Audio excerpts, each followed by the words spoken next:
방송에서 제공하는 투자 정보는 투자 판단에 대한 조언입니다. 방송에서 제공하는 주식의 가치, 가격 상승 및 가격 하락에 대해서는 방송사에서 보장하지 않습니다. 시청자 여러분 안녕하십니까. 오늘장 내일장 2부 출발하도록 하겠습니다. 2부에서는 이제 시장 상황을 좀 점검하도록 하겠습니다. 북미 정상회담이 지금 한창 진행 중이고요. 양 국가의 정상은 아직 만나지 않았습니다. 우리 시각으로 7시에 만나지만 이전에 이미 시장은 눈치 보기를 하면서 방향성을 탐색하고 있는 모습이 보여지고 있습니다. 이 부분들 하나하나 체크하면서 종목 이야기 좀 자세히 나눠보도록 할 거고요. 두 분의 전문가와 함께하는 시간 갖도록 하겠습니다.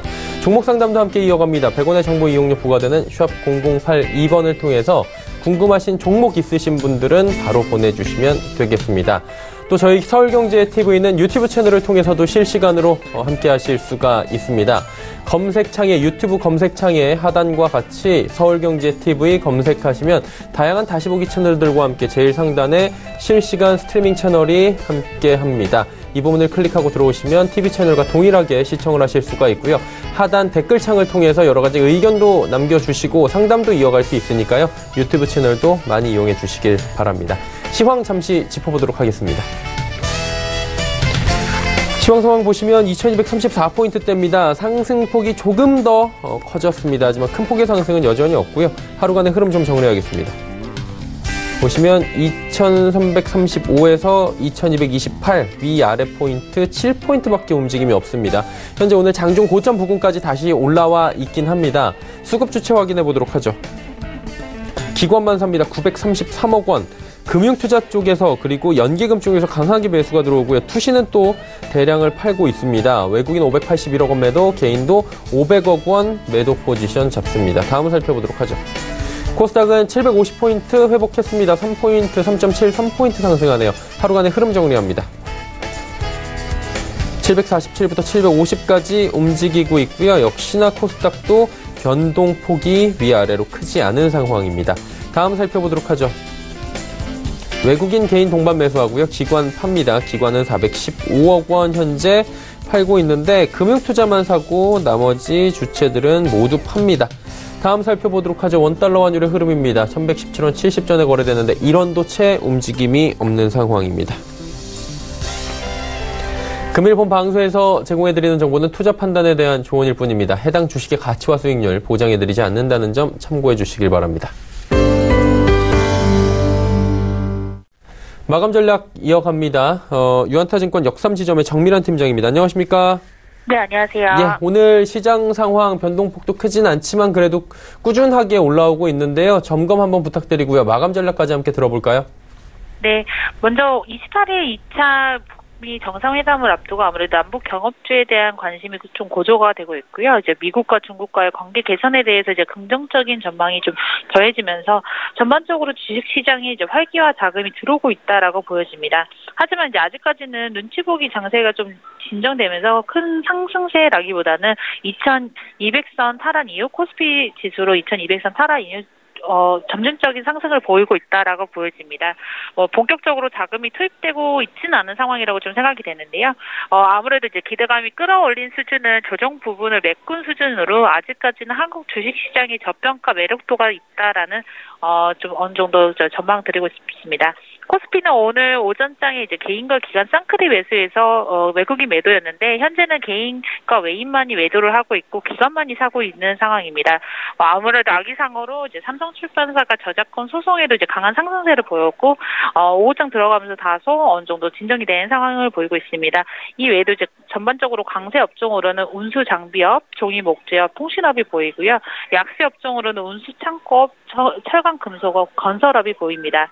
코스닥 시장에서는 오전장 개인이 홀로 매수, 이제 외국인과 기관이 동반 매도였는데요. 개인과 외인의 이제 쌍크리 매수로 이제 오후장 이제 전환이 되면서 기관만이 매도하고 있습니다. 개인과 외인은 쌍크리 매수, 이제 기관은 매도, 750선 안정하게 안착을 했습니다. 또한 악의상어 빌보드 차트 이제 핫 100에 재진입하면서 강세를 보이고 있고 전반적으로 강세 업종으로는 종이 목재업, 이제 섬유의료업, 컴퓨터 서비스업에서 보이고 있고 약세 업종으로는 인터넷업, 이제 비금속업, 방송 서비스업에서 보이고 있습니다. 수급은 건설이 좀 강한 매도 우위를 보이고 있고 금융업에서는 이제 다소 매수 우위를 보이고 있습니다. 지금 현재에서는 어느 정도 이제 이런 실적 시즌을 앞두고 있기 때문에 전반적으로 이익 모멘텀을 가진 투자처를 좀 더 눈여겨봐야 할 것이라고 보여지는데요. 북미 회담이나 이제 미중 무역 협상 등 기대감이 주가에 일부 선반영이 되었기 때문에 전체적인 상승 탄력을 찾는다라고 하면 기업의 이익이 늘어야 합니다. 3월 본격적인 이제 실적 시즌을 앞두고 이제 보다 업종 및 종목별 차별화된 장세로 이어질 것을 전망을 하면서 실적 부분에서 유망 업적으로는 의류나 건강관리, 증권, 미디어, 교육 등이 보이는데 이 부분들을 좀 더 집중해서 매출 증가 이슈나 정책 및 제도 변화 등에 확인되고 있는 이쪽 부분을 좀 더 집중해서 종목 포트폴리오에 넣으시기를 좀 추천드립니다. 자, 지금이 2시 46분 지나고 있습니다. 시간 얼마 안 남았는데요. 남은 시간 동안에 저희가 관심 갖고 지켜볼 만한 종목이 있습니까? 네, 종목으로는 이제 소프트웨어 쪽에 이제 웹캐시라는 이제 IPO 최근에 상장한 웹캐시 추천드리고요. 웹캐시 같은 경우에는 이제 당시 이제 청약 경쟁률 자체도 1000대1로 상당히 공모 희망 밴드 상당 가격을 좀 결정을 했었는데, 웹캐시는 핀테크 1호 상장사입니다. 공모가 대비 이제 20% 높은 가격에 시가를 이미 형성을 했고, 여기 또 성공적인 사례를 보이고 있습니다. 하지만 이 실적 부분에서도 국내 유일한 B2B 핀테크, 그리고 이제 경리나라 플랫폼을 가지고 있고, 이에 따른 다른 경쟁자가 없다라는 부분, 또 시장 초기 상태라는 부분, 특히나 이제 공공기관에서는 재정관리 시스템이나 인하우스 뱅크 등에서 거의 425개 공공기관에서 제공된다라는 부분이 있습니다. 중견 대기업에서는 이제 이 웹캐시의 자금관리 시스템으로 브랜치라는 시스템을 사용하고 있고요. 중소기업에서는 격리 업무 효율화를 위한 격리나라를 사용하고 있습니다. 이런 이제 탄탄한 경쟁력과 이제 이런 소프트웨어 시장을 이미 거의 점령을 하고 있는 상황인데요. 특히나 이제 은행에서 마케팅을 했는데 지금 온라인에서 직접 가입하고 다운로드 할 수 있는 그런 시스템까지 구축을 하면서 탄탄한 수익을 보이고 있습니다. 올해 약 80에서 90억 정도 영업이익 기대되고요. 현재 격리나 사용 기업이 좀 다소 적고 앞으로의 견적 시장이 넓다라는 부분, 현재 시총 4에서 5천억대 기대가 된다라는 부분에서 웹캐시 좀 더 좀 관심 가져보실 만하다라고 추천드립니다. 남은 시간 동안에 웹캐시 지켜보자라고 말씀해 주셨습니다. 오늘 말씀 잘 들었습니다. 네, 감사합니다. 우연타증권 역삼지점의 정밀한 팀장과 함께했습니다.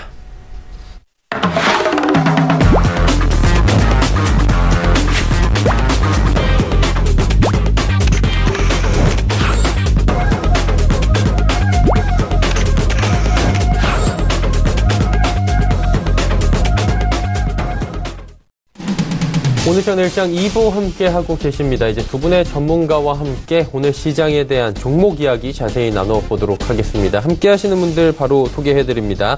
벤자민 투자연구소 신일섭 소장, 그리고 골드스탁의 이청원 본부장과 함께합니다. 어서 오세요. 안녕하세요. 네, 신일섭 소장부터 출발하도록 하겠습니다. 어떤 종목부터 갈까요? 네, 오늘은 북미 정상회담 특집으로 북미 정상회담에서 나올 수 있는 이슈에 편승해서 급등을 할 수 있는 종목들을 많이 편입을 했습니다. 네. 첫 번째 한창입니다. 한창 잘 가고 있는 종목인데요. 오늘 딱 100%를 찍었네요. 이번 달 종가로, 그쵸? 100.00 나왔습니다. 고가는 114.74고 종가로는 100% 정확히 찍었네요. 100.00이에요. 하나도 틀림없이. 자, 100%를 넘었는데 여기서 이제 관성의 법칙에 따라 조금 더 가지 않을까 하는 기대감으로 가져왔고요. 다들 아시다시피 러시아, 중국, 북한, 일본을 연결을 해서 평화크루즈 페리 사업을 하겠다. 자, 지금 보니까 남북경협이라고 불리웠던 경제협력의 줄임말이잖아요. 약간 지금은 남북경협이 아니고 남북관광 혹은 대북관광, 평화관광, 하여튼 관광 쪽으로 좀 더 포커스가 더 집중된 것 같죠? 예를 들어 부산산업 같은 거 2018년도에 엄청나게 갔잖아요. 이거가 이제 경협 관련주로 간 건데 2018년 5월 달에 한 달 만에만 300% 걸렸어요. 말도 안 되죠. 자, 그리고 최근에 갔던 거 장원테크 지금 쉬고 있어요. 1월 달에 128% 갔어요. 한 달에. 근데 이번 달에 쉬고 있어요. 20% 정도. 이것도 자원 관련주. 뭐 북한의 단천 지역을 개발했을 때 광물 자원이 많이 나온다. 장원테크 탱스턴 개발하는 회사인데 뭐 그런 관련해서 자 여기가 쉬고 있는데 그쵸? 쉬고 있죠. 근데 지금 가는 것들은 뭐 한창 펜스타 엔터프라이즈 혹은 아난티 자 이런 거는 지금 뭐냐면 금광산 아니면 금광산에 있는 신계사 사찰 템플스테이 그리고 지금 뭐 크루즈 사업하는 이런 것들 지금 관광이에요. 그러니까 이거 남북 경협 철도나 뭐 광물 자원 이런 개발 관련주들은 약간 쉬고 있고 지금 포커스는 관광에 맞춰진 게 아마 그런 이유일 거예요. 문재인 대통령이 그랬잖아요. 우리가 가장 빨리 손댈 수 있는 건 관광일 거다. 그게 왜 그러냐면 뭐 자원 개발이다 이런 것들 철도다 이런 것들은 일단 그 어떤 철이 들어가고 인력이 장기간 체류해야 되기 때문에 이게 어떤 대북 제재와 마찰이 빚어질 가능성이 있어요. 그래서 우리나라 단독적으로 못하는 거예요. 근데 뭐 인도주의적인 무슨 물자 지원이라던가 이런 민간인들이 하는 관광은 말 그대로 거기서 체류하는 게 아니잖아요. 1박 2일이면 충분해요. 1박 2일 잠깐 갔다 오면 돼요. 템플스테이 뭐 잠깐 갔다 오면 되죠. 뭐 절에 살겠어요, 계속. 근데 그런 것들은 이제 우리가 주도적으로 할 수가 있는 지금 범위가 넓고 그리고 만약 북미 정상회담에서 어떤 상징적인 어차피 상징적인 것밖에 안 나와요. 그 선언문에는 뭐 자세한 게 안 나오잖아요. 맨날 아쉬운 사람들이 이제 거기 자세한 게 없다. 그건 자세한 건 이제 실무진들이 하는 건데 상징적인 것만 던져주면 결국에는 동력을 얻게 되는 거죠. 우리가 좀 더 추진을 할 수 있다. 그래서 관광 사업을 가장 먼저 손댈 수 있을 것이다 하는 기대감에 이쪽으로 지금 압축이 되어서 움직이고 있는 것 같아요. 남북 그 대북 쪽 관련주가 그쵸? 압축이 되어가지고 철도라던가 자원 관련주 이런 쪽 인프라 관련주 이쪽보다는 지금 완전 관광 쪽에 특화되었어요. 그쵸? 지금 뭐 마찬가지잖아요. 용평 리조트, 한창, 뭐 지금 아난티, 펜스타 엔터프라이즈 전부 다 크루즈, 금강산 관광, 뭐 그 템플스테이 그리고 뭐 이런 것들이에요. 다. 그래서 관광 쪽에 지금 포커스가 가장 맞춰져 있고 가장 뜨거운 분야이기 때문에 남북 그 대북 관련주를 하시는 분은 일단은 이 관광 쪽을 빼놓을 수는 없다. 지금 관광 쪽이 누가 봐도 대장이에요. 그렇기 때문에 대장 중에서 이제 한창도 선두권이자 지금 어떻게 보면 가장 대장 중에 대장이라고 할 수도 있을 만큼 상승폭이 큽니다. 그래서 일단 2017년에 이게 2016년도, 17년도 그 걸쳐가지고 엄청난 상승을 이루다가 2017년도 1월달과 2월달에 거의 지금 몇 프로? 70%가 빠졌어요. 80%가 급락을 했는데 여기에서 하락 갭이 발생했던 그 자리를 지금 메꾸고 가고 있거든요. 지금 여기를 메꾸고 가면 제 생각에 위로 더 열린다고 생각이 돼요. 그래서 손절가 3,700원, 목표가는 그 당시에 거대 장대 음봉을 맞았던 자리에 그 장대 음봉, 첫 번째 장대 음봉의 절반가량 그 5,000원 정도로 잡도록 하겠습니다. 그 두 번째 종목은 펜스타 엔터프라이즈입니다.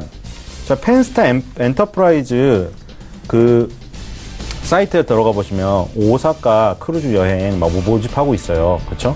지금 뭐 그 크루즈 선을 타고 막 일본 여행을 가면서 어떤 즐기는 그런 문화를 즐기는 사람들을 대상으로 이제 사업을 하고 있는데 그 자동차 정비기기 생산 및 판매 사업 영위로 되어 있잖아요. 원래 펜스타 엔터프라이즈가 이제 뭐 그 크루즈 사업도 하지만 지금 원래 자동차 관련주예요. 그래서 오늘 현대자동차가 급등을 하고 밑에 보니까 뭐 세종공업, 만도, 현대모비스 이런 것들 다 오르고 있더라고요. 자동차 및 자동차 부품 관련주. 자, 그래서 그걸로도 원래 본업은 이제 엮일 수가 있는데 사실 그거보다는 이제 더 강하게 지금 엮이는 부분이 아무래도 금강산 관광 연계 크루즈 사업이다. 이것도 크루즈인데 아까 그거는 평화 크루즈, 한창 평화 크루즈라고 해가지고 막 여러 가지 나라를 엮은 거고 돌아다니면서 엮은 거고 이거는 금강산 관광을 연계해서 크루즈예요. 지금 오사카 연계해서 관광 그 크루즈를 운영하고 있는데 금강산을 뭐 가는 그 와중에 크루즈선을 타고 뭐 구경을 하고 가면 더 좋겠죠. 뭐 그런 거를 지금 사업을 진행을 하려는 것 같아요. 그래서 북미 정상회담의 개최 이후에 우리가 후속으로 강력하게 가장 먼저 주장하고 손댈 수 있는 건 관광이다. 그리고 결국에는 관광 쪽에서는 뭐 배로 육로로 가는 거라던가 뭐 아니면은 해상으로 간다던가 육로로 간다던가 뭐 어쨌든 간에 이제 금강산이라던가 뭐 이런 거 연관해서 관광 얘기가 나올 겁니다. 그래서 이쪽 관광 쪽이 지금 워낙에 강해서 오늘 펜스타 엔터프라이즈도 오늘 갭 상승으로 또 시작을 했거든요, 아침에. 그래서 지금 첫 번째 갭이 2019년도 2월 19일에서 이제 20일로 넘어갔대. 20일 아침에 갭으로 시작했는데 뭐 갭 여러 번 얘기를 드렸지만 갭 상승이 중요한 건 굉장히 그 전에 분명히 고점이 있을 거다 찾아보면. 이거 찾아봤더니 또 10월 달에 있었어요. 작년 10월 달에 장대 음봉을 맞은 자리가 여기를 갭 상승으로 날려버린 거죠. 그리고 나서 3, 4거래일 동안 안 메꾸면 그 갭의 의미가 커진다고 했는데 3, 4거래일 동안 안 메꿨죠. 그러니까 이제 또 두 번째 갭까지 나오는 이런 강력한 상승이 나오는 거예요. 자, 두 번째 갭은 또 어디서 나왔냐? 또 중요한 때 나왔어요. 그 전에 9월 달에 장대 음봉 맞고 떨어진 그 자리를 가장 쉽게 뚫어버리려면 갭밖에 없었던 거예요. 보세요. 여기 2월 20일 날, 2월 21일 날 장중에 23% 막 15% 급등을 했다가 20일 날은 23% 급등을 했다가 종가로는 9.59밖에 안 됐어요. 반토막 났어요. 그리고 20일 날 15% 상승했다가 저가는 마이너스까지 갔고 종가는 겨우 플러스로 0.42로 끝났어요. 그러니까 여기가 얼마나 매물대가 심한지 알 수 있겠죠. 그래서 이렇게는 못 뚫겠다 해가지고 오늘 그냥 힘이 너무 강하니까 거래량 실으면서 갭 상승으로 돌파를 시켜버린 거예요, 오늘. 그러니까 지금 이렇게 강하게 올라간 건데, 자, 이제 두 번째 갭이 나왔기 때문에 보통 갭이 연속으로 3번이 나오면은 힘이 너무 소진돼 버려요. 그래서 지금 이제 여기서는 갭이 나오면은 거의 뭐 단기 고점이 나올 상황이 큰데, 이번에 이 마지막 고점 1,500원 그 또 전으로 가요. 또 7월 달 지금 하나씩 돌파하고 있죠. 지금 작년 10월 달의 고점은 첫 번째 상승 갭으로 돌파, 9월 달의 고점은 두 번째 상승 갭으로 돌파, 7월 달의 고점은 오늘 당일에 뚫어버리려다가 지금 밀려있는 형국이거든요. 자, 이거를 만약에 상승 갭으로 돌파하면 이것도 한 방에 뚫겠지만 이렇게 3번의 갭이 나오면 무리수가 돼요.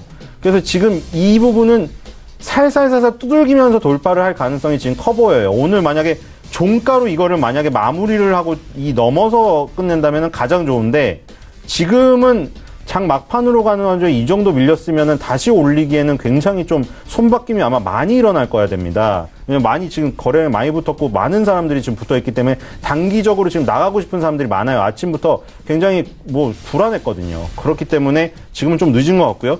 이번 주나 다음 주에서 여기를 돌파를 하게 되면 아마 더 올라갈 가능성이 있다. 그래서 손절가 1250원이고 목표가는 여기를 뚫는다고 하면 이제 1800원을 보는 겁니다. 그래서 1800원을 목표가로 했습니다. 1800원에는 그 전에 또 있어요. 6월달. 그쵸? 이게 지금 차례대로 가는 거거든요. 그래서 이 1500원 라인 여기를 만약 돌파를, 상승력 없이 두들기면서 돌파를 하면 1800원까지 갈 가능성이 크기 때문에 목표가 1800원으로 하도록 하겠습니다. 세 번째 종목은 미원 상사입니다. 자, 미원 상사는 사실 이 시장에 관심을 못 받는 소외주예요. 미원 상사. 그런데 거래량도 잘 없어요.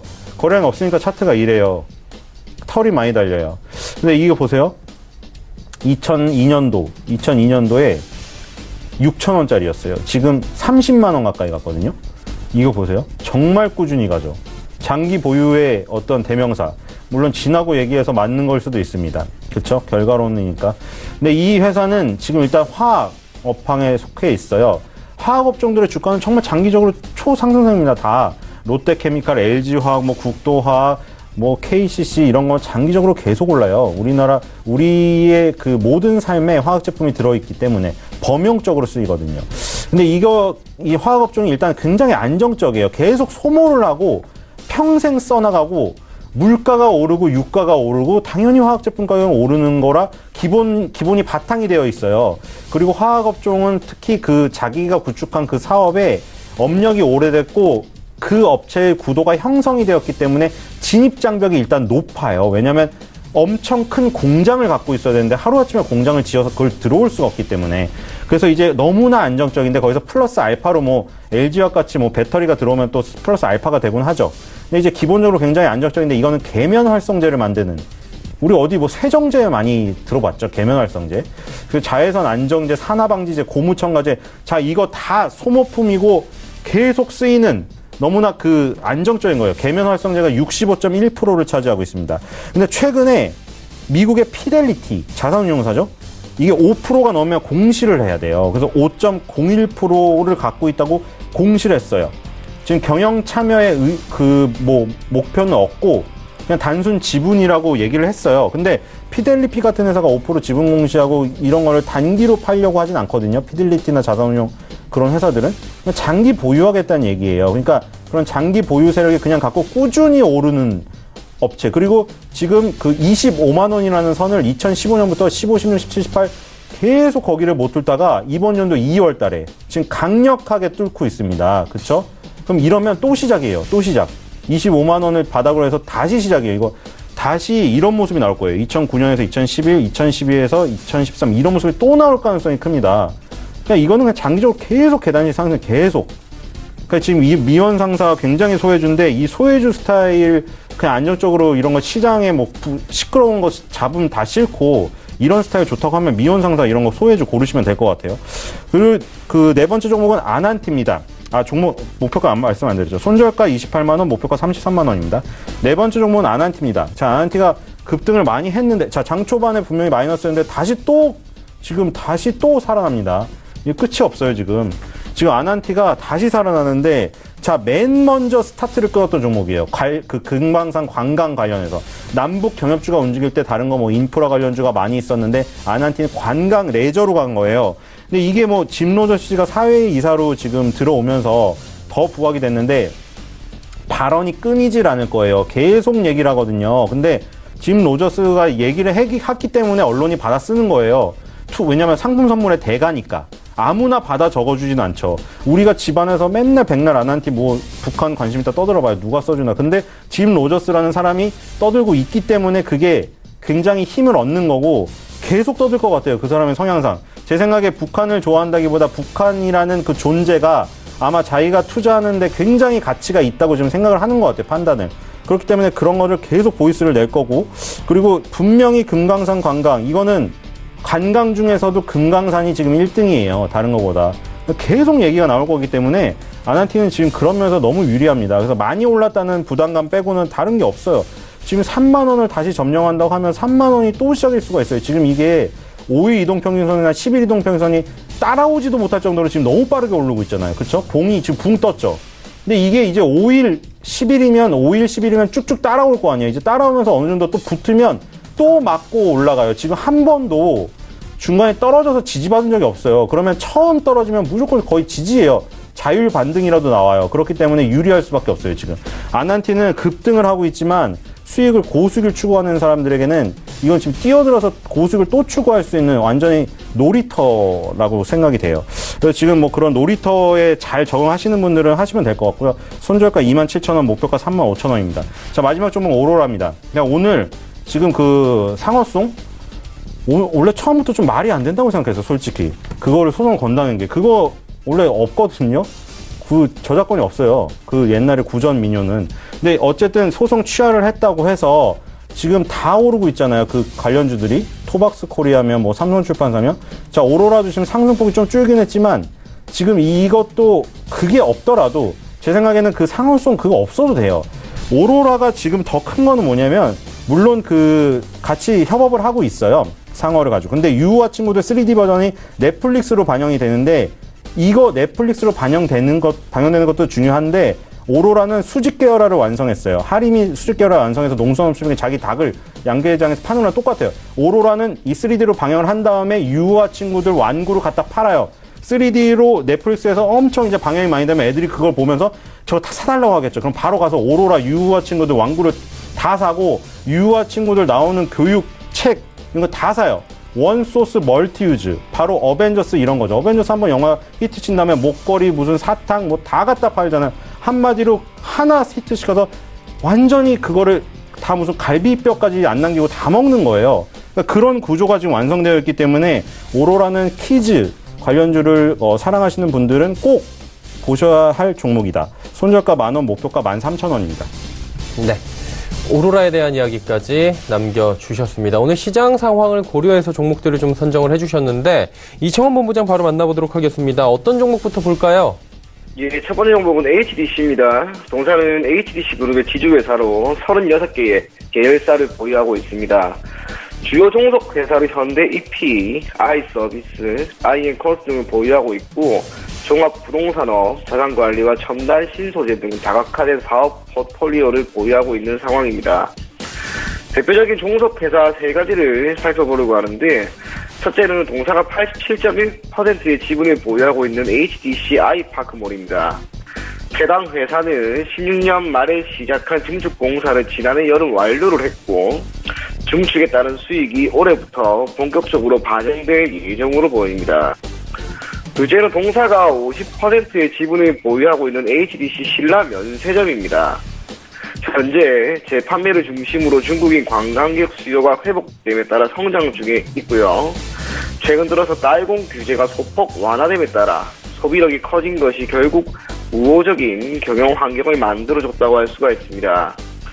셋째는 동사가 33%의 지분을 보유하고 있는 HDC 현대산업개발입니다. 해당 회사는 현재 코스피 시장에 상장되어 있는 만큼 기업이 보유한 브랜드 가치가 높고 실적 또한 나쁘지 않습니다. 다각화된 사업 포트폴리오 중에서 건설 부분과 유화 부분이 각각 30%, 유통 부분은 40% 수준의 매출 기여도를 보일 것으로 판단이 되고요. 지주 회사임에도 불구하고 최근 들어 변동성이 확대되고 있는 이러한 국면에서 외국인이 아닌 기관의 연이은 매수세가 유입되기에 동사의 주가 흐름을 눈여겨볼 필요가 있을 것으로 보입니다. 11월부터 올해 1월까지 주가가 계속해서 바닥권에서 횡보하다가 2월 들어서 조금씩 고개를 들고 있습니다. 특히 최근 3거래일 동안 지속적으로 양봉이 나오면서 거래량 또한 실리고 있기 때문에 결국에 HDC가 바닥권에서 탈피하려고 하는 움직임과 동시에 거래량이 실리면서 주가가 한 단계 점핑을 할 수 있지 않을까 그렇게 보여집니다. 매수 가격을 금일 종가로 잡으시고요. 목표 가격은 25,600원, 손절가는 17,250원 제시해드리겠습니다. 다음 종목은 SD생명공학입니다. 화장품의 제조와 판매 그리고 건강기능식품의 제조, 판매를 주된 사업으로 영위하고 있는 기업입니다. 제품 중 소비자들에게 가장 주목을 받고 있는 것은 역시 마스크팩이고 여성은 물론 남성을 위한 다양한 제품을 현재 시장에 공급하고 있습니다. 주요 제품의 매출 현황을 살펴볼 경우에 마스크팩이 약 55%로 가장 높고 기초 스킨케어가 20% 수준입니다. 그중 마스크팩은 2015년부터 미국과 중국, 베트남 등의 판매 법인을 설립하였고 현재 중동 지역에 진출하기 위해 지속적으로 거래처와 협의를 진행하고 있습니다. 그럼에도 불구하고 핵심은 역시 중국입니다. 마스크팩 시장이 꾸준히 확대되는 추세에서 현재 2017년 중국 마스크팩 시장 총 매출액이 2017년 기준 약 30억 달러였고요. 2023년까지는 52억 달러에 이를 것으로 전망이 됩니다. 대기 오염, 건조한 날씨 등으로 피부 관리에 신경 쓰는 사람들이 많이 늘어났고 소득이 점진적으로 증가하는 것 또한 소비 증가를 유발할 수가 있겠죠. 한국산 마스크팩에 대한 우수한 품질 그리고 이에 대한 인식 또한 있는 만큼 향후 판매 그리고 매출은 지속적으로 증가할 것으로 보입니다. 동사의 재무제표도 한 차례 보면 좋을 것 같은데요. 우선 손익계산서를 보게 되었을 경우에는 2016년 이후에 영업이익이 크게 하락을 하긴 했지만 매출액은 오히려 늘어나고 있습니다. 영업이익이 하락한 근본적인 원인은 결국 판관비의 주된 원인이 있고 동사는 현재 고정비용으로 작용하고 있는 판관비를 지속적으로 줄이기 위한 노력을 하고 있습니다. 재무상태표를 보게 되었을 경우에는 매우 안정적이죠. 유동 비율은 300%를 넘어가고 부채 비율은 33%밖에 되지 않습니다.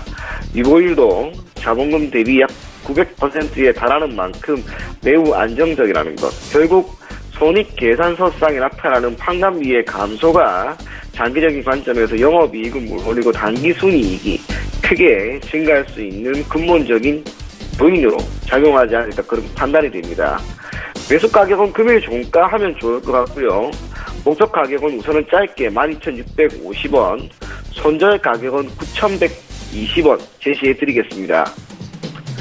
다음 종목은 유비케어입니다. 동사는 의원과 약국에 EMR 솔루션을 제공하고 있는 업체입니다. EMR은 환자 정보관리 편의성으로 대부분의 의원, 약국에서 적용이 되고 있고 동사의 의원 시장 점유율은 약 50%, 약국에서의 점유율은 33% 수준을 유지하고 있습니다. 월정액 기반 수익 구조로 매월 안정적으로 현금이 유입되고 있습니다. 의원과 약국이 최근 신도시 형성으로 인해 감소가 되는 것이 아니라 오히려 탄탄하게 일정 부분 증가하고 있는 점 또한 동사의 EMI 매출도 증가할 수 있는 가장 큰 원인으로 작용할 것 같고요. 지난 3년 전에 인수한 비브로스라고 하는 회사죠. 의원과 약국을 검색해주는 똑딱이라는 어플을 출시하였는데 참고로 이 똑딱이라고 하는 어플이 고객의 대기 시간을 줄일 수 있다는 장점, 이로 인해 모바일 접속 수가 계속해서 증가하고 있습니다. 뿐만 아니라 올해부터 해당 어플의 수익화가 본격적으로 진행될 것으로 보이는 만큼 지금의 실적 증가는 앞으로 계속 이어지지 않을까, 그렇게 판단이 됩니다. 기관의 매수 우위가 계속해서 나오고 있습니다. 중요한 가격대가 5,040원으로 보여지는데 이 가격대에서 현재 2월 20일 내외, 즉 이번 주였죠.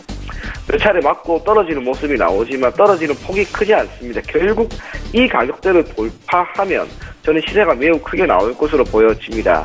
그럴 경우에는 지난 3월 15일 보인 5,950원까지는 갈 수 있을 것으로 보여지기 때문에 목표 가격을 5,950원, 손절 가격을 4,445원 제시해드리겠습니다.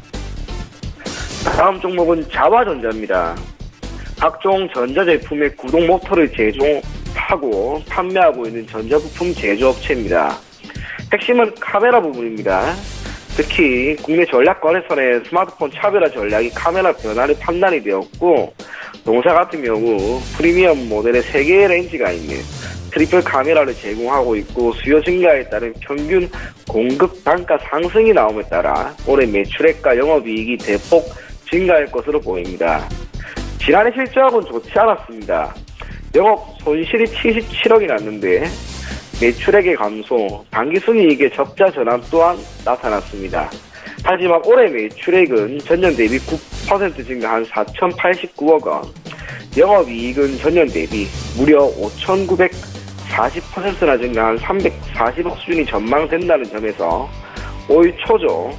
바닥권에서 움직이고 있는 현재 주가 흐름을 토대로 한 번 정도는 눈여겨봐도 좋지 않을까, 그렇게 판단이 되고요. 무엇보다 영업이익 증가율이 우리가 생각하는 것 이상으로 매우 경이로운 수치를 보일 것으로 보여지는 만큼 자화전자를 현 시점에서 눈여겨봐도 좋을 것으로 보입니다. 월봉상으로 보더라도 박스권 하단에 놓여 있습니다. 지난 10월 폭락장 속에서도 주가의 반등이 매우 크게 나왔기 때문에 한 가지 확실한 것은 현 시점에서 주가가 바닥권을 탈피하려고 하는 것만큼은 확실해 보입니다. 그래서 오늘 음봉이었다가 양봉으로 전환된 현 시점 혹은 금일 종가에 매수를 하고요. 목표 가격은 조금 높게 잡겠습니다. 지난 4월 기록한 19,350원, 손절 가격은 12,000원 제시해 드리겠습니다. 마지막 종목은 이노션입니다. 동사는 현대자동차그룹의 주력 광고 계열사죠. 광고 지급액이 제일기획에 이어 국내에서 두 번째로 많고요.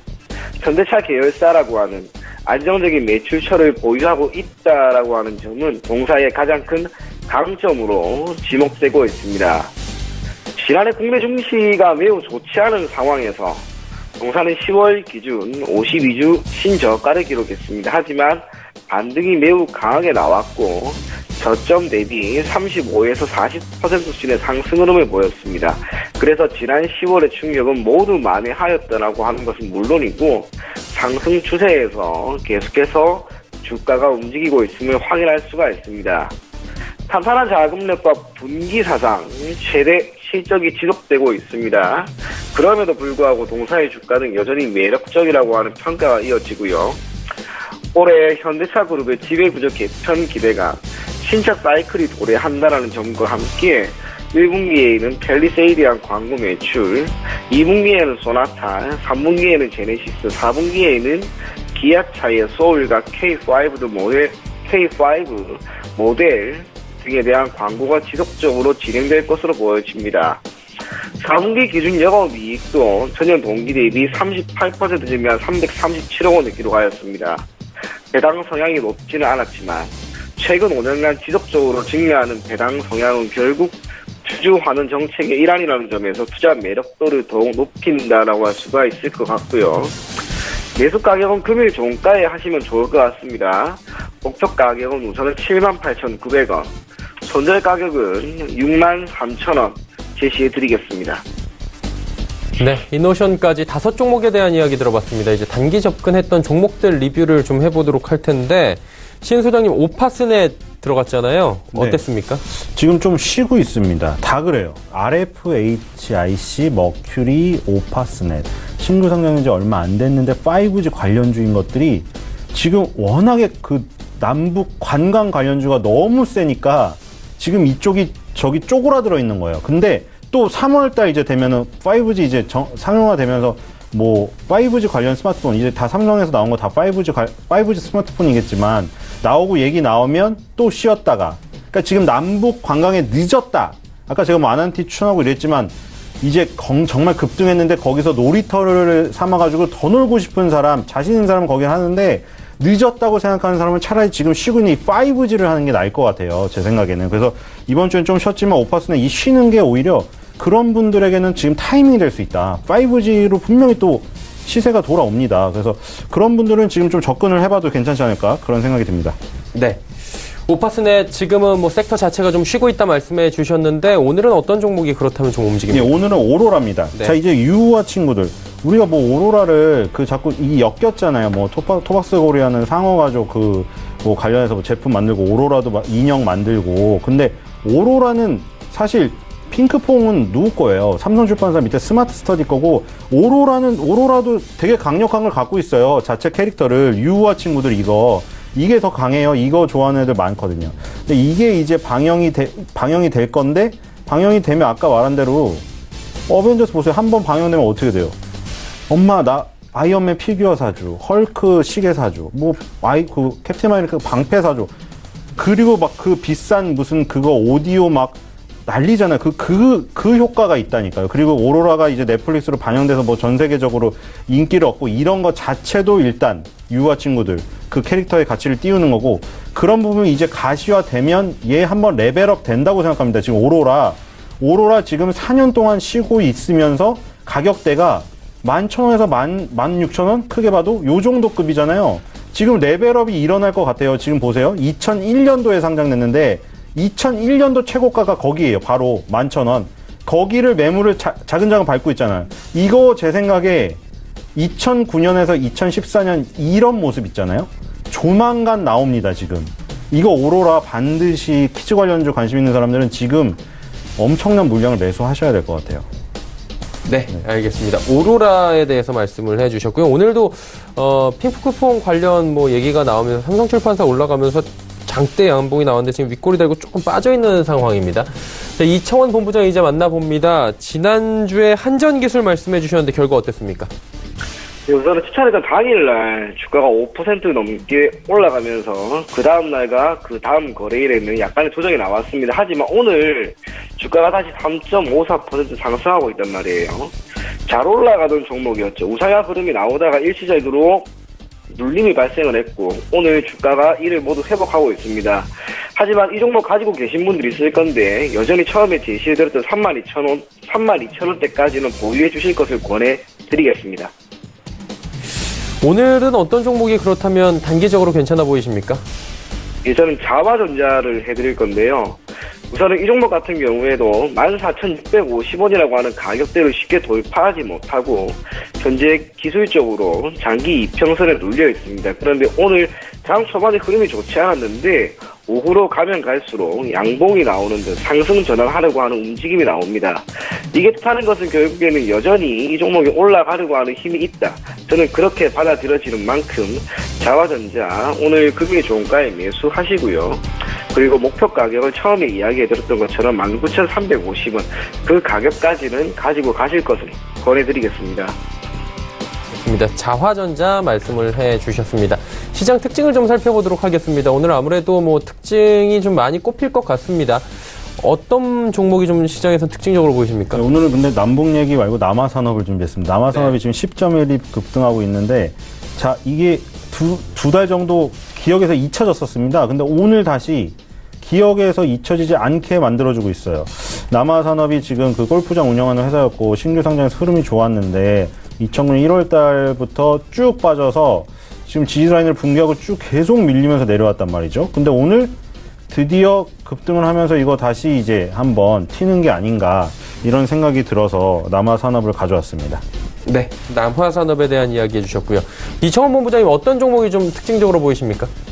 저는 아진산업인데요. 우선 장 초반에 이 종목이 큰 폭의 상승이 나왔다가 지금 음봉으로 전환이 되었습니다. 하지만 이 종목 또한 광물자원 취득에 대한 기대감이라는 일정 부분 남북 병협주로서 엮여 있는 게 있기 때문에 주가가 이렇게 움직였다라고 보여지고요. 지금 경협주들 전반적으로 큰 폭의 상승이 나오거나 이제는 하락이 나올 수 있는 그런 시점입니다. 그런 상황에서 경협주 전반적으로 관심을 막연히 키우기보다는 매우 조심스럽게 접근을 하는 것이 아무래도 좋지 않을까 그런 생각이 들었던 그런 내용을 토대로 오늘은 제가 아진산업을 한 차례 소개를 해드렸습니다. 네, 아진산업에 대한 이야기 남겨주셨습니다. 종목 상담 바로 이어가도록 하겠습니다. 첫 번째 종목 5451번님의 JNK 히터 8,500원에 비중 30% 목표가가 궁금하다 하셨는데 신 소장님 어떻게 할까요? 네, 아까 전에 뭐 화학업종 얘기 드리면서 기본적으로 화학업종은 굉장히 탄탄한데 거기서 플러스 알파가 나오면 이제 거기서 또 성장 에너지로 급등을 한다. LG화학에서 예를 들었는데 이것도 마찬가지로 원유 정제 공장이나 석유 화학 공장에서 그 산업용 가이올로를 만들어요. 그 원유를 정제할 때 끓여야 되잖아요. 그거를 끓여주는 가이올로. 근데 일단 굉장히 안정적이고 우리나라 화학업종이 세계적이기 때문에 계속 그 시설에 들어가는 가이올로를 제작을 한다. 거기다 플러스 알파로 수소차 충전소로 엮여서 후발로 갔었죠. 근데 그때 얘기를 드릴 때 항상 1등주를 보라. 그래서 풍국주정 1등주가 역사 신고가를 간 다음에 이제 쉬니까 JNK 히터에게 시간을 못 벌어줬던 거죠. 하지만 지금 풍국주정 수소차 관련주가 끝났다고 생각할 수는 없을 것 같습니다. 조정이 너무 안 나오고 있거든요. 그래서 지금 아까 전에 말한 5G 관련주도 그렇고 수소차 테마주도 그렇고 조금 쉴 때 이럴 때 좀 잊혀져서 지금 완전 다 어디로 가 있어요? 포커스 관광으로 가 있죠. 근데 그 포커스가 지금 가장 뜨거울 때 그 무대를 바라보는 게 아니라 우리 뮤지컬 무대에서 똑같아요. 옆에 안막에 숨어있는 다음 출연자가 누군지를 보는 게 중요한 거예요. 누가 나올 것인가.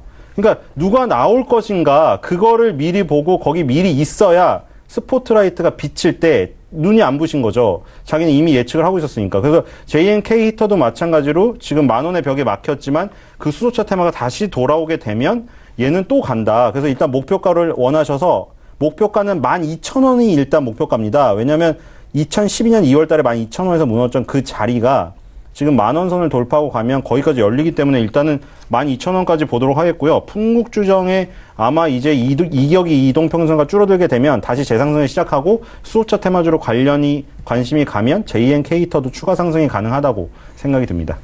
네. JNK 히터 말씀해 주셨고요. 9855번님의 두산인프라코어 다음으로 가보겠습니다. 7,600원에 비중은 30% 실려있다. 종목 진단 부탁드립니다 하셨는데 본부장님 어떻게 할까요? 저는 현 시점에 수익권에 있으니까 제 개인적으로는 현 시점에서 전량은 매도해서 수익을 확정하고 그리고 다른 종목을 편입하는 게 좋지 않을까 그렇게 생각이 됩니다. 두산인프라코어 같은 경우에는 국내의 굴삭기 시장 점유율 1위입니다. 그리고 2016년부터 지속적으로 매출액과 영업이 반기순이익 등 말 그대로 실적이 좋아지고 있긴 하지만 주가의 움직임은 이걸 반영하지 못하고 있단 말이에요. 결국에 실적이라고 하는 단단한 상승 모멘텀이 있음에도 불구하고 동사의 주가가 이렇게 올라가지 못하는 것은 그 외에 다른 부분이 아무래도 있지 않을까 그렇게 보여지는데 저는 그게 결국에는 재무구조라고 봅니다. 재무구조가 그렇게 안정적이지 않은 상황에서 실적이 크게 나온다 한들 외국인과 기관의 관심을 크게 받기는 힘들겠죠. 최근 한 달간 외국인과 기관은 여전히 매도 우입니다. 그렇기 때문에 당분간 수급 개선이 쉽지 않을 것으로 보여지고 주가가 단순히 바닥권에 있으니까 반등이 나오겠지라고 생각하는 것보다는 가급적이면 현재 시장이 좋고 잘 가는 섹터가 얼마든지 있는 만큼 현금을 확보한 후 재투자할 것을 저는 권해드리겠습니다. 네. 다음 또 가보도록 하겠습니다. 6662번님께서는 아미코젠 39,000원의 비중 절반 대응 방법이 궁금하다 하셨는데 아미코젠 어떻게 할까요? 네, 그냥 45,000원까지 가져가시면 될 것 같아요. 네. 건강기능식품하고 화장품 관련 사업을 하는데 효소를 만드는 기술이 있어요. 근데 지금 중국에 이제 곧 그 물량을 수출한다는 소식이 있죠. 중국 화장품 기업 캉마이청과 협력해서 청도에 지금 건립 중인 펩타이드 공장이 있거든요. 콜라겐 펩타이드. 이게 지금 그 중국에서 이제 아마 건강기능식품 및 화장품의 원료로 쓰일 거예요. 콜라겐 펩타이드가.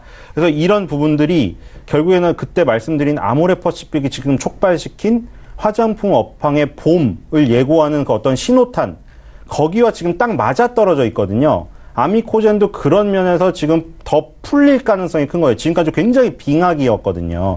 근데 지금 뭐 우리가 대북 관계도 있지만 지금 대중 관계 혹은 북한과 중국의 관계, 이런 것들이 지금 흐름으로 봤을 때 봄날이 올 가능성이 지금 되게 높잖아요. 지금 확률이. 그런 거에 비추어 보면 우리나라 중국 소비주들은 앞으로 지금까지의 굉장히 암흑의 터널을 넘어서 굉장히 좋을 가능성이 커 보여요. 그래서 아미코젠도 1차적으로는 45,000원까지도 무난할 것 같아요.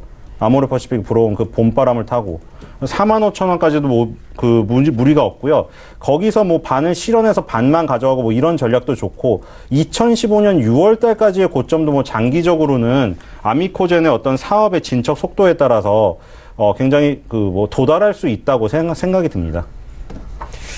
네, 아미코젠까지 이야기 들어봤고요. 3시 26분 40초 넘어가고 있습니다. 마감 지수 함께 정리해 보도록 하죠. 코스피부터 만나보도록 하죠. 2236포인트대까지 올라왔습니다. 조금씩 상승폭을 키워가면서 어느새 0.44%대까지 올라왔네요. 하루간의 흐름 정리합니다. 현재 포인트가 오늘 시장의 고점 부근입니다. 일단 2228포인트 저점이고요. 장중 고점은 2236, 이 정도 지금 나오고 있는 상황인데, 일단은 변동폭은 크진 않지만 오후 들어서 특히나 2시 30분 이후부터 지수가 조금씩 더 올라오는 모습 확인이 됩니다. 다음 살펴볼까요? 기관이 1672억 원 사줍니다. 기관의 매수 물량이 장 후반에 많이 늘어났네요. 그리고 외국인과 개인은 지속적으로 매도 포지션을 가져가는데, 기관 투자자 가운데선 금융투자의 프로그램 매수가 굉장히 많이 들어옵니다. 1698억 원이나 들어오고요. 오늘 투시는 616억 원 팔지만 연기금이 무려 795억 원이나 순매수하면서 시장을 끌어주고 있는 상황입니다. 특히나 오늘 같은 경우에는 순환매 장세가 좀 펼쳐지면서 그동안 많이 빠졌던 종목들이 올라오는 경향이 있습니다. 다음 살펴보도록 하죠. 시총 상위주 보시면 삼성전자는 올라가지만 SK하이닉스는 빠집니다. 지금 이 거래일째 같은 패턴이고요. LG화학이 1.3% 올라가고 있습니다. 그리고 현대차가 오늘 수소차 관련 이슈로 급등합니다. 말 그대로 이 대형주가 5% 가까이 올라오면서 시총 5위 자리를 굳건히 하고 있는 모습 포착이 됩니다. 현대차뿐만이 아니라 수소 관련 종목들 전체적으로 오름세를 보이고 있고요. 셀트리온, 포스코는 지금 내림세를 보이고 있지만 삼성바이오로직스, 한국전력, 삼성물산 올라가고 삼성물산도 보합권에서 강보합권으로 전환이 된 모습 확인이 됩니다. 이번엔 코스닥 시장입니다. 751.99포인트, 코스닥도 조금씩 올라오면서 코스피와 비슷한 패턴을 보여줍니다. 장중 고점 부근까지 코스닥도 올라왔는데 하루간의 흐름 정리해 보도록 하죠.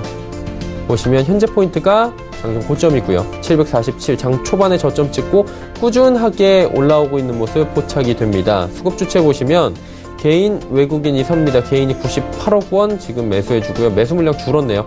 외국인은 443억 원 순매수합니다. 기관은 327억 원 순매도하는데 금융투자 쪽에서만 소폭 사고 나머지 주체들은 모두 파는데 연기금도 매도 물량 줄였습니다. 지금 2억 원 매도로 소폭 매도로 많이 지금 줄어든 상황입니다. 하루간의 흐름 다 보셨고요. 이제 시가총액 상위 종목들의 흐름 마지막으로 보시죠. 셀트리온 헬스케어와 신라젠 상승한 데서 상승폭 미미하고요. CJENM 보합권까지 다시 내려왔습니다. 바이오메드 고점 찍고 최근에 조정이 좀 나오면서 27만 5천 원대까지 밀려 내려왔고, 포스코 캠텍도 7만 원 안착하지 못하는 모습 확인이 됩니다. 6위부터 10위 종목들입니다.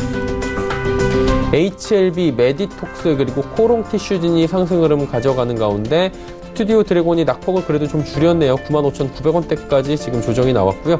펄어비스의 낙폭이 좀 큽니다. 4.43% 빠지면서 장마감 예상됩니다.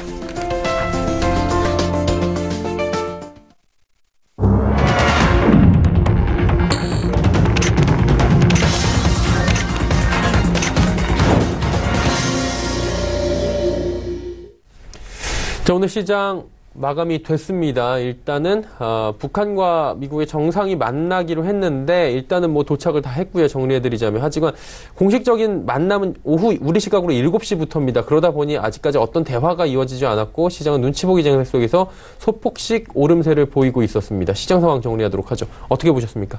네, 오늘 뭐 현대자동차가 달렸다 이렇게 표현을 할 수 있겠네요. 자, 이제 이런 순환매가 계속 일어나고 있죠. 현대자동차가 5.31% 올랐는데 제가 그때 뭐 비유도 해서 얘기를 드렸지만 셀트리온과 삼성바이오로직스가 지금 기술적으로도 다 붕괴가 되고 힘들지만 우리나라 증시 지수는 오르죠. 이게 그때 말씀드린 게 지금 현실화되고 있어요. LG화학과 현대자동차가 올라오고 셀트리온, 삼성바이오로직스가 지금 빠지죠. 그러니까 이게 뭐 스페어 타이어라고 하면 좀 그렇지만 LG화학과 현대차라는 스페어 타이어가 셀트리온과 삼성바이오로직스라는 바퀴가 빠진 자리를 메꿔주면서 그대로 다 굴러가게 만들어놨고 이렇게 되면 이제 시가총액 비중이 LG화학과 현대차가 1.79, 1.72가 됐고 셀트리온과 삼성바이오로직스가 1.68, 1.60이 됐어요. 그러면 바이오가 빠지고 자동차 화학이 올라도 지수는 오르는 형국이 된 거예요. 왜냐하면 시가총액 비중이 LG화학, 현대차가 커졌으니까 셀트리온, 삼성바이오로직스가 빠져도 그럼 여기서 빠지면 빠졌을 비중은 줄어드니까 얘네가 바이오 업종이 내려가도 지수에 미치는 영향은 더 줄어든다는 얘기죠. LG화학과 현대차는 더 올라갈 것 같고 지금 LG화학은 40만 원을 눈앞에 두고 있습니다. 마디지수 때 중요한 순간을. 그래서 자동차 업황이 좋아지고 자동차 업종과 화학 업종 중에서 자동차 관련 배터리, 전기차 배터리 관련 업종이 주도하는 시장이 좀 올 거고 운송장비 업종 차트인데 1568.29 부분이 있는데 이게 20년 선이에요. 자, 이거를 아까 그때 말씀드린 대로 2008년도 금융위기 때도 안 깼는데 깰 것인가. 그래서 여기 운송장비의 어떤 상승이 이번 연도에 많이 나타날 것 같고요. 그리고 삼성전자와 하이닉스는 지금 반도체로 갔지만 이제는 삼성전자가 다시 뭡니까? 휴대폰 섹터가 활약할 때가 왔다. 갤럭시 S10과 갤럭시 폴드가 출시되면서 삼성전자 관련해서 휴대폰 부품 관련주도 아마 지금 보셔야 될 상황으로 지금 접어들지 않나 그런 생각이 듭니다. 네, 알겠습니다. 시장 상황 말씀을 해 주셨고요. 이청원 본부장님은 시장 어떻게 보셨습니까? 오늘 상승한 종목도 많았고 섹터로 치면은 상승한 섹터도 더 많았습니다. 그런데 외국인의 수급을 보시면 현물과 선물 쪽에서 약간의 매도가 나왔단 말이에요. 이거는 여전히 관망을 한다. 그렇게 볼 수가 있겠죠. 북미 정상회담이 결국에는 마무리가 되어야 이후 국내 증시는 다시 한번 방향성을 잡을 겁니다. 결과가 어떻게 나오는지가 중요한 게 아니라 이제는 좋은 결과가 나올 거라고 우리가 어느 정도는 예상이 되는 만큼 좋은 결과가 나왔을 때, 그래서 내일 혹은 다음 주 월요일이 되겠죠. 코스피든 코스닥이든 방향성을 위쪽으로 잡으면 올해 1월과 2월 보였던 랠리를 계속해서 이어나가지 않을까 그렇게 생각이 됩니다. 무엇보다 정말 말 그대로 종전선언이라는, 그게 아니면 비핵화에 대한 합의라는 큰 틀 안에서 하나만 해결된다 하더라도 그동안 발목을 잡은 지정학적 리스크는 크게 완화될 것이고, 기존 국내 시장에 유입되지 않았던 외국인 자금, 특히 외국인 기관 투자자들의 자금이 큰 폭으로 들어올 수 있는 만큼 아무래도 긍정적인 시각으로 계속해서 지켜볼 필요가 있었던 우리나라 증시가 아닐까 그런 생각이 듭니다. 네, 우리 시장에 대한 이야기 남겨주셨습니다. 두 분은 이쯤에서 보내드리도록 하겠습니다. 벤자민 투자연구소의 신일섭 소장, 이청원 본부장, 골드스탁 이청원 본부장과 함께했습니다. 고맙습니다. 감사합니다. 자, 지수 정리하도록 하겠습니다. 양시장 모두 상승 마감했는데요. 코스피가 0.37% 올라가면서 2234.79포인트로 거래 마감했습니다. 코스닥 시장 살펴봅니다. 코스닥은 0.68% 올라가면서 장중 고점 752.16포인트에 거래 마감했습니다. 원달러 환율은 움직임이 적었습니다. 장 후반에도 그렇고요. 장 마감도 그렇네요. 50전 상승하면서 1119원 10전에 거래 마감했습니다. 오늘 시장의 이슈 바로 정리해드리겠습니다. 김동섭의 마켓뷰 출발합니다.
안녕하세요.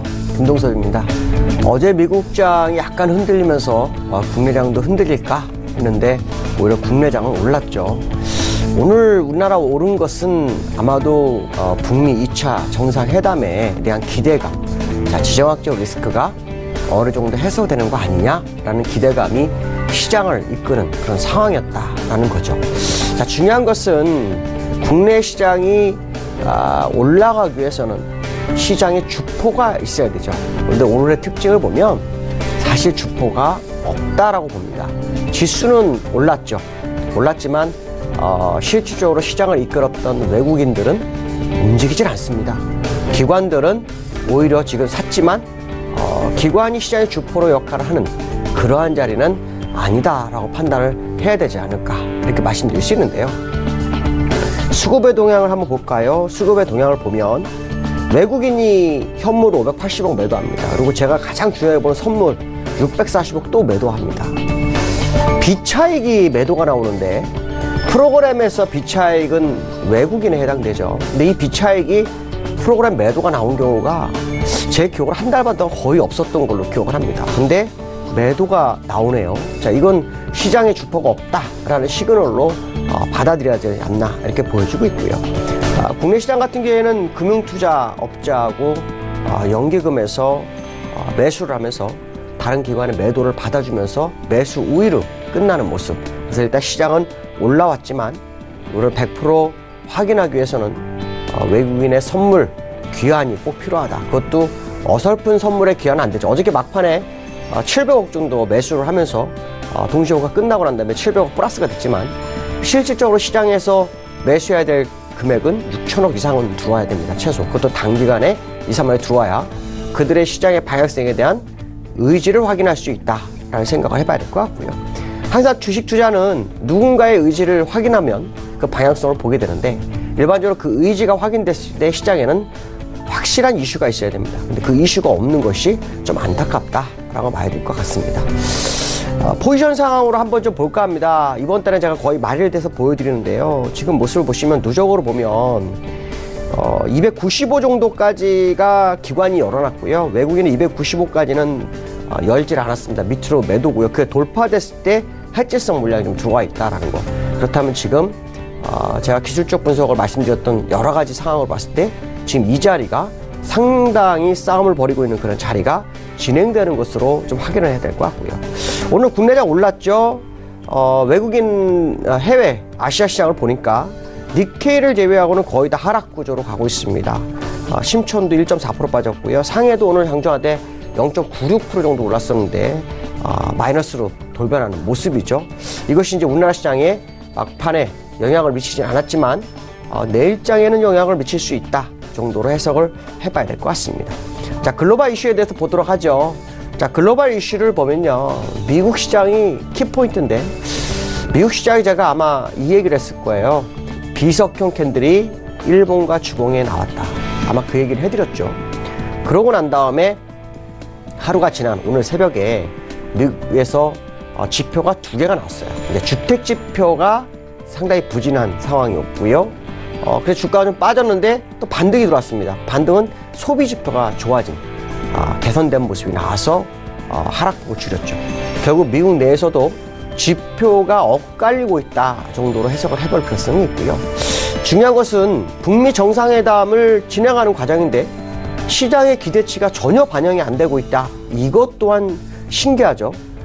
제가 말씀드린 것처럼 어쩌면 재료의 클라이막스에 다가와서 재료가 다 노출되는 상황, 뭐 이렇게 해석을 해야 되지 않나 이렇게 봐야 될 것 같고요. 또 중국과의 무역 협상 타결 가능성이 점진적으로 나오고 있고 2, 3주 안에 그 결과가 획기적일 거다 뭐 이런 얘기 나오는데 시장 얘기에서는 실질적 진전에 대한 얘기가 나오면서 또 시장을 흔들고 있는 그런 상황. 그렇다면 결국 시장을 악재로 인해 끌어내리고 악재를 해소하면서 끌어올린 이 시장이라면 재료가 나왔을 때는 새로운 재료가 또 나와서 그 재료가 소진되는 것을 막아주지 못한다면 결국 재료의 소진에 의한 시장의 불투명성이 나와야 되지 않을까 뭐 이런 얘기를 해봐야 될 것 같고요. 옐런이 시장에서 많은 얘기를 합니다. 요즘 그 중에 하나가 뭐냐면 트럼프에 대해서 비판 원조가 나옵니다. 제가 왜 갑자기 옐런을 같이 끄어서 말씀드리냐면요. 트럼프가 이 시장을 끌어올렸고 또 끌어내리고 했습니다. 근데 옐런이 트럼프에 대해서 비판을 합니다. 전 연준 수장이었기 때문에 시장 학자나 시장 투자가들에게 상당한 영향을 미칠 수 있죠. 이 옐런이 무슨 말을 하냐면 트럼프는 경제를 모르는 사람이다, 이런 얘기를 합니다. 자, 그 얘기는 시장은 경제 구조로 가야지 이슈로 보내서는 안 된다. 그것도 당신이 만든 이슈로 보내서는 안 된다. 뭐 이런 식으로 해석할 수 있는 부분이죠. 어쨌든 시장에 악재를 회수하면서 올라왔던 재료가 소진되면서 호재보다는 불투명성을 나타내는 재료가 계속해서 나오고 있는 것은 사실이 아닌가라는 생각을 해봐야 될 것 같습니다. 자, 기술적 분석을 한번 볼까요? 다우 차트는 변함은 없습니다. 중요한 것은 뭐냐면 일정 구간에서의 움직임을 우리는 계속 관측할 수 있지 않나, 뭐 이런 생각을 해볼 수 있겠죠. 지금 보시면 어저께도 말씀한 것처럼 요 1월 22일, 그 다음에 중간에 고점이 2월 6일 정도가 됐죠. 그 다음에 쭉 연장선에서 그저께 밤 윗골에 맞았고요. 그 다음에 어제 십자 도지. 중요한 것은 뭐냐면 어저께도 잠깐 보였지만 이 비석형이 일봉에서 캔들이 나오면 추세 반전이 나왔었는데 그 반전이 어설픈 하락은 거의 없었다라고 본다면 재료가 다 노출되는 이 상황 속에서 특히 무역협상에서 지적자산권의 탈취에 대한 부분이 시장에서 인지할 정도, 인정할 정도의 재료가 아니라면 이 비석형 캔들은 시장이 의미심장할 수 있겠다라는 부분이고요. 일목균형표상으로 주가가 음운을 뚫고 올라갑니다. 뚫고 가게 돼 있는데 뚫었다가 음운이 끝나는 부분에서 일정 부분 조정을 주는 경우가 굉장히 많거든요.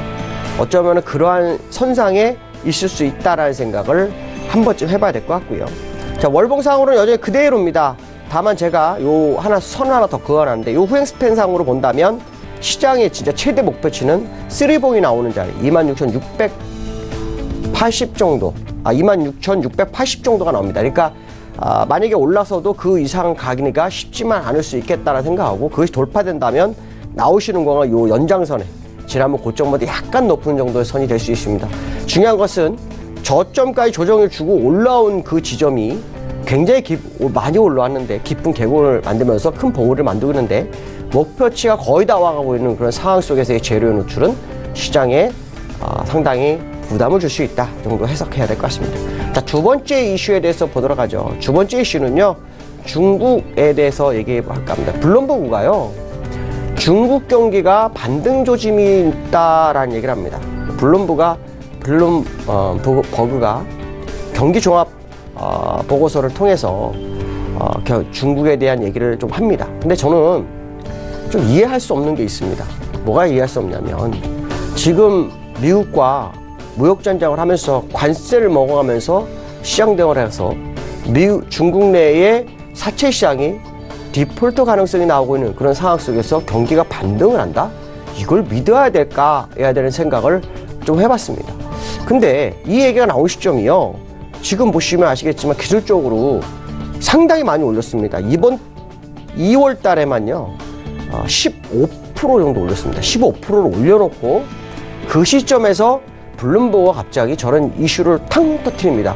그럼 저걸 보면서 야, 이거 진짜일까? 라는 생각을 정말 많이 들었는데요. 제가 중국장을 보면서 기억하는 게 몇 가지가 있습니다. 어떤 걸 기억하냐면요, 요 자리 120 월선이 있는 자리가요 굉장한 의미를 부여하는 중국장입니다. 왜 그러냐면 아마도 몇 주가 지나갔기 때문에 이게 월봉이라서 한 몇 개월이 지났기 때문에 기억을 못 하실지 모르겠지만 요 양봉은요, 요거는 외국인이 중국 주식을 받은 거고요. 그 양봉이 하나가 더 있는데 거기까지 외국인이 중국 주식을 받은 겁니다. 그리고 여기 내려갈 때는 누가 들어왔냐면요, 중국 국가대표라고 했어요. 중국 기관들이 들어온 겁니다. 그러니까 지금 올라온 자리는 외국인이 매수했던 평단가입니다. 그러니까 평단가에서 그 얘기를 했다라는 게 좀 의아하다, 뭐 이런 생각이 좀 들었습니다. 아마 털라고 할까? 뭐 이런 생각 좀 들었고요. 또 하나는 MSCI에서 중국 AG에 대해서 4배 정도 확대, 그 얘기가 나오니까 아마도 그 이슈를 최대한 부각시키기 위해서 경기 반등 조짐, 이걸 아마 시장에 흘린 게 아닐까라고 봐야 될 것 같습니다. 왜냐하면 중국이 지금 무역전쟁을 한 지가 벌써 얼마 됐어요? 상당히 됐습니다. 그래서 기업들이 굉장히 어려운 상황 속에서 수출이 많이 막혀 있는데 이 상태에서 경기가 반등한다는 건 말이 안 되거든요. 왜냐하면 경기가 반등하려면 적어도 무역 분쟁이 마무리되고 관세 10%가 다시 정상 위치로 가고 그리고 최소 6개월은 지나야 경기가 호전되는 모습이 나올 거라는 거죠. 그렇지 않은데 벌써 이런 얘기 한다는 것은 아마도 그들이 MSCI AGS에 대한 지분 확대라든가 자기들의 산 평단가 뭐 이런 거를 고려한 립서비스 정도의 발언이 아니었을까라는 생각을 해봐야 될 것 같습니다. 물론 중국에 몰린 펀드들, 자, 그 펀드들은 상당히 고맙죠. 만약에 그 중국 AG의 편입에 대한 그 부분이 시장을 정말 끌어올리는 상황이 온다면 그러면 정말 감사하겠지만 어쨌든 이해할 수 없는 발언이었고 시장의 모습이다 정도로 해석해야 될 것 같습니다. 지금 이게 올라온 거는 아시겠지만 두 가지 이슈입니다. MSCI에 대한 부분, 또 하나는 미국과 모의 협상 타결 가능성, 그 두 가지거든요. 그러니까 이런 부분들을 생각을 해보면서 중국 시장을 접근해 볼 수 있고, 다만 올라온다면 그것이 다시 지난번처럼 대추세를 만드는 과정은 아닐 수 있다라는 생각을 해봐야 될 것 같습니다. 왜냐? 전 세계는 경기 둔화 국면에 접어들기 시작한 지가 상당히 오래되고 있기 때문에 이 부분을 좀 간과해서는 안 될 것 같다라고 말씀드릴 수 있을 것 같습니다. 자, 내일에 대한 부분을 보죠. 내일이 이번 주 마지막 장이죠.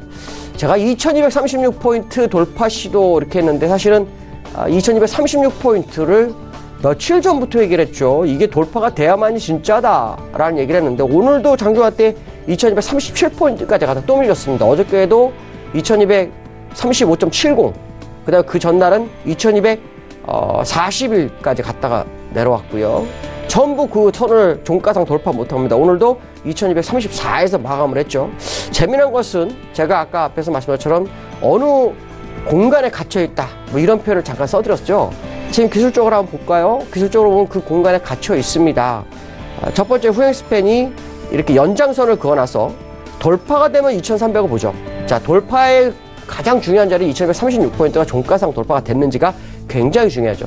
어쩌면 지금 시장에서 주포가 없는데 미국과 북한의 그 이슈를 보고 좀 총알을 확보하는 과정일까? 뭐 이런 생각도 해볼 수 있겠지만 기술적으로 본다 그러면 지금의 자리가 만만치 않은 공간에 있는 건 사실이고요. 이평선상으로도 역시 지금 추세 연장선에 그대로 갇혀있는 모습이 나오고 있다는 거죠. 자, 이런 부분을 감안한다면 코스피가 추가적으로 가기는 쉽지만은 않을 것이다라는 생각을 한번 해봐야 될 것 같고요. 어쨌든 2236포인트가 종가상 돌파되면 맥스로 갈 수 있는 자는 2310 정도까지 열릴 수 있는 거는 한번 생각해 볼 필요성이 있다. 그러나 분명한 것은 이 재료가 시장을 크게 끌어가는 그런 재료는 절대 아니다라는 해석을 해봐야 될 것 같고요. 그 다음에 코스닥을 잠깐 볼까요? 코스닥을 보시면 지금 어떻습니까? 이 추세선까지 가려고 하죠. 그래서 현재 코스닥이 거래소보다는 강세의 모습도 추세선까지 가지 못한 공간을 열기 위한 시장의 행보가 아닐까, 이 정도 해석을 해봐야 될 것 같습니다. 오늘 여기까지로 하겠습니다. 감사합니다. 김동섭의 마켓뷰 함께 하셨습니다. 금일 본 방송에서 제공해드린 정보는 투자 판단에 대한 조언이었습니다. 해당 주식의 가치와 수익률 보장해드리지 않는다는 점 참고해 주시길 바랍니다. 오늘 전 일정 저희가 준비한 소식은 여기까지입니다. 편안한 오후 시간 보내시길 바랍니다. 저희는 내일 오후 2시에 더 알찬 소식을 들고 찾아뵙도록 하겠습니다. 함께해 주신 여러분 고맙습니다.